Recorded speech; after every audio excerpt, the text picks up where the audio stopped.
김성환의 행간 시사평론가 김성환 씨 나오셨습니다. 어서 오십시오. 네, 안녕하세요. 예, 참 행간에서 읽어야 할 뉴스가 수두룩한 아침입니다. 그리고 또 안녕하지 못한 사람들이 굉장히 많은 아침이기도 하고요. 네. 어떤 뉴스의 이면을 좀 읽어볼까요?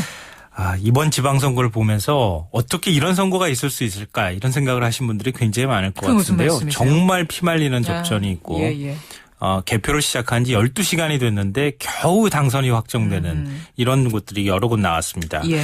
그래서 6.4 지방선거 결과에 나타난 세 가지 민심, 그 행간을 좀 살펴볼까 합니다. 세 가지 민심, 네. 어떤 민심의 특징을 짚어주신다는 네, 거군요. 그렇습니다. 자, 첫 번째 어떤 민심을 읽으셨습니까? 56.8입니다.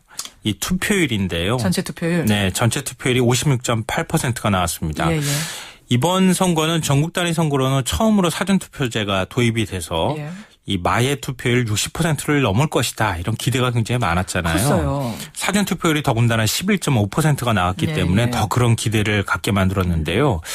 그런데 제가 그 사전투표가 끝나고 난 다음에 과연 60%를 넘을 수 있을까? 그런 의문을 말씀드린 적이 있었잖아요. 저한테 이제 개인적으로 말씀하셨어요. 네. 방송에서 제가 말씀을 잠깐 드린 적이 있었는데요. 예.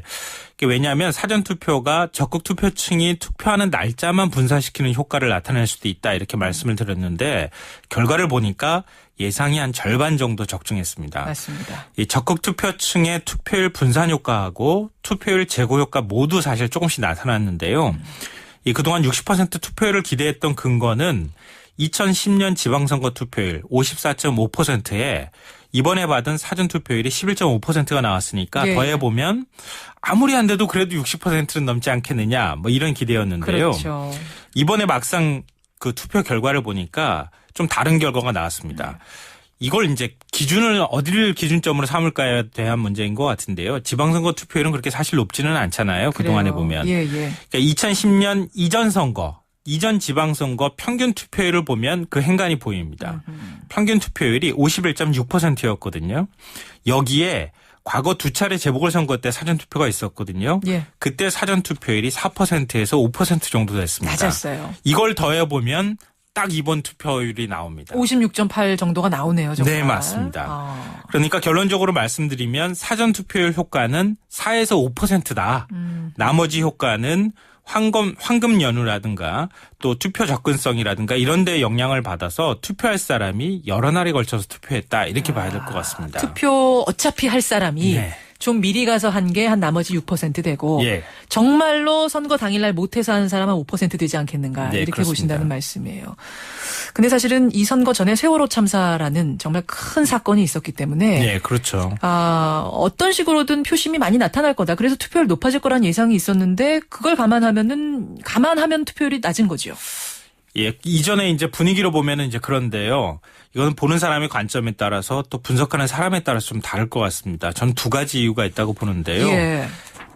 그동안에 이제 부동층이 한 20%에서 많게는 30% 그리고 거의 선거일 직전까지를 봐도 20% 조금 안 되는 쪽 10%대 중반까지도 부동층이 남아있다고 했거든요.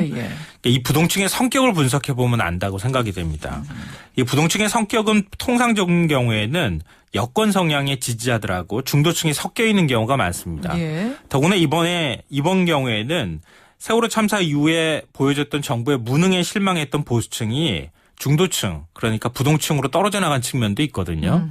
근데 이런 보수층이 야당을 찍을 수는 없을 것 같다. 그러니까 야당을 찍을 수는 없고 그러니까 실망한 그 실망감들이 투표를 안 하는 쪽으로 갔을 가능성이 있다. 이런 그래서 것이고요. 56.8이 나왔다. 네, 그렇습니다. 그러니까 여당을 찍기도 싫고 또 그렇다고 해서 야당을 찍기는 싫고 이런 사람들이 포기해버린 거 아니냐. 맞습니다. 그리고 중도층의 문제인데요. 사실은 중도층 같은 경우에는 어떤 정치적 이념이나 이런 데보다는 생활형 공약에 굉장히 민감할 수밖에 없죠. 2010년 같은 경우에는 지방선거에서 무상급식이나 무상보육 문제가 굉장히 큰 쟁점이 됐잖아요. 그러니까 그런 거에 비하면 이번 선거는 세월호 참사 이후에 세월호 심판론 외에는 별다른 뚜렷한 특징을 갖고 있지 못한 선거였다. 이때 이 중도층이 마땅히 투표를 해야 할 만한 분명한 이유를 찾지 못했다. 그 사람들이 투표 포기로 가지 않았느냐. 그래서 투표율이 생각보다 낮게 나오지 않았느냐. 것이다. 이런 겁니다. 첫 번째 56.8이라는 숫자를 해석을 해 주셨어요. 두 번째 선거의 특징 뭔가요? 이 박근혜의 눈물입니다.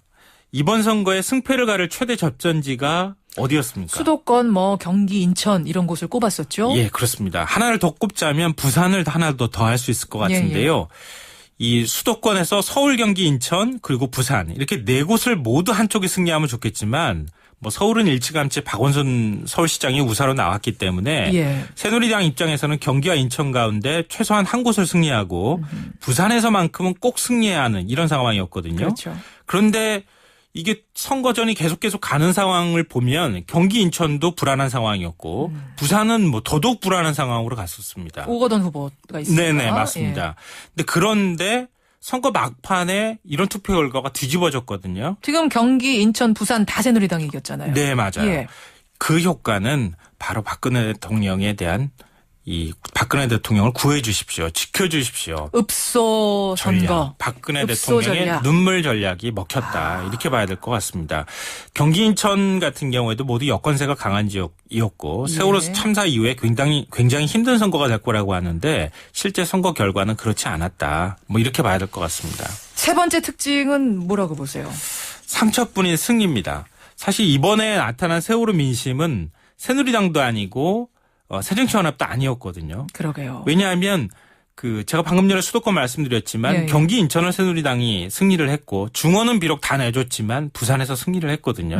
그거는 새누리당이 완전한 승리라고 볼 수는 없고요. 중원을 내줬기 때문에. 예. 새정치연합 입장에서는 인천을 내줬잖아요. 가지고 있었던 것도 못 지키는 이런 상황이 됐지만 중원은 또 가지는 효과가 있었습니다. 충청은 가져갔죠. 이게 어떻게 나타나느냐. 결국은 앞으로 여야 모두 변화를 요구하는 것이고 박근혜 대통령이 국정기조 변화도 요구하고 있다. 그렇죠. 예. 그러니까 어느 누구도 내가 승리했습니다라고 국민한테 말할 수 없다. 지금 말할 수가 없어요. 어느 쪽도. 네, 제가 맞습니다. 아까 말씀드렸듯이 너희도 잘하고 너희도 잘해라. 예, 국민들이 모두 다 잘해라. 깔끔하게 양쪽에 요구한 겁니다. 그러니까 승리가 아니라 상처투성이 승리였다. 이렇게 봐야 될 것 의미에서 같습니다. 이번 선거의 특징들 짚어주셨습니다.